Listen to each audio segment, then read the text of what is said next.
AITA for pretending I didn't know my ex? I'm 29F, and if I had to describe myself, I'd probably say I'm the invisible woman. Not in a tragic way, but I'm the kind of person who tends to fade into the background. I'm a bit on the bigger side, which people politely call curvy or plus-sized, but I'm not exactly proud of it. I've always been the friend guys look through to see the girl behind me, the one who gives the good advice, but isn't the one anyone actually wants to date. That was until I met Shane.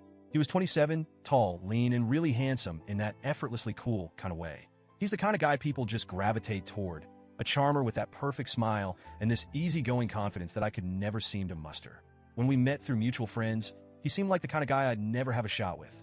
But he was surprisingly attentive, always finding reasons to talk to me. I fell fast and hard, and before I knew it, we were something, or at least I thought we were. But from the start, there was this catch. Our relationship had to be a secret. I remember our first real conversation about it. We were lying in my bed, just talking about our lives, dreams, and random nonsense. And I asked if he'd ever want to go public. He looked at me, then away, then back, and said, "I'm not ready. It's just a personal thing." And because I was scared of losing him, I didn't press. I didn't even tell my best friend, Sarah, because deep down, I feared what people would say. I feared they'd look at us and wonder why he was with me. So I kept quiet, convincing myself it was temporary, that things would change. For 2 years, that was our routine. Shane would come over when he could, spend the night, and we'd act like we were together, but only behind closed doors. Eventually, he even moved in with me. I took that as a sign that we were progressing, like I was finally someone worth loving openly. Every day, I held out hope that one day he'd see me differently, that he'd want me for all the world to see too.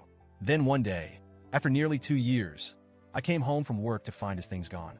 His clothes, his toothbrush, that ugly mug he insisted on using every morning, it was all gone. Just like that, without a word, he ghosted me.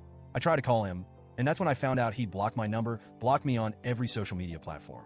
I remember sitting on my bed that night, staring at the empty closet, feeling hollow and wondering what I'd done wrong. It wasn't until a week later that a mutual friend casually mentioned, "Did you know Shane and Jess are a thing?" Jess, a gorgeous, slim, successful woman who was the polar opposite of me. They were posting pictures together, vacationing, doing all the things he'd refused to do with me. I was a secret as stand-in. I was his backup until he found someone he deemed worth it. That realization wrecked me in ways I can't fully explain. But what could I do? I tried to swallow the shame, the betrayal, and I buried it so deeply that no one would ever know. I went radio silent. I didn't tell my friends the truth, didn't even tell my family. To them, Shane and I simply drifted apart. The shame of it all was too much. How could I explain that I'd let myself be used and discarded like I was nothing? And worst of all, how could I tell anyone I'd willingly let myself be treated like this?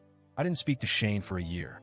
I avoided places I thought he might be, put up every wall I could, and focused on rebuilding myself.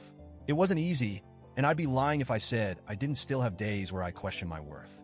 I tried to tell myself I'd moved on. But then, a few weeks ago, I heard that Shane was supposed to marry Jess, but that the wedding was off because Jess had cheated on him. And if that wasn't enough, I found out his grandfather, who he was extremely close to, had passed away just last month. The news left me feeling so conflicted, hurt, satisfaction, anger, and maybe deep down even a bit of empathy. But I shoved it aside. I wanted to be done with him, with anything that reminded me of the past. And yet, life had other plans. Last night, I ran into him at the grocery store. It was surreal. I was in the cereal aisle, trying to choose between 2 brands, when someone walked up beside me. I looked up, and there he was just a few feet away, giving me that smile that used to make my heart flutter. "Hey, how have you been?" he said, like we were old friends catching up. I can't explain the mix of emotions that hit me all at once. I wanted to scream, to cry, to laugh in his face, and let him know exactly what he'd done to me. But somehow I kept it together.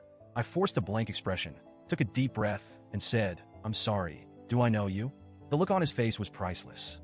He looked confused, almost hurt, like he genuinely couldn't believe I wouldn't remember him. I didn't give him a chance to say anything else. I just turned and walked away, my heart pounding in my chest. For the first time since he'd left, I felt like I had control over my life. I felt like I was finally letting go. But today, I told a mutual friend about what happened. I expected her to understand, maybe even validate me. But she was horrified. She said I was being cruel and heartless, especially considering Shane's been through so much recently. That he just lost his grandfather, that his fiancée had cheated on him, and now he was going through a really tough time. She said I should have been kinder, or at least acknowledged him. And now I'm torn. Was I too harsh? Did I let my bitterness get the best of me? Part of me feels like he deserved it, that he had no right to casually act like nothing happened. But another part of me wonders if I was the villain in that moment, If I was petty for ignoring his pain just because he hurt me, I keep replaying it over and over, wondering if I should have been better, if maybe it was time to forgive and move on. But every time I think of forgiving him, I remember how it felt to be abandoned, to be treated like a secret.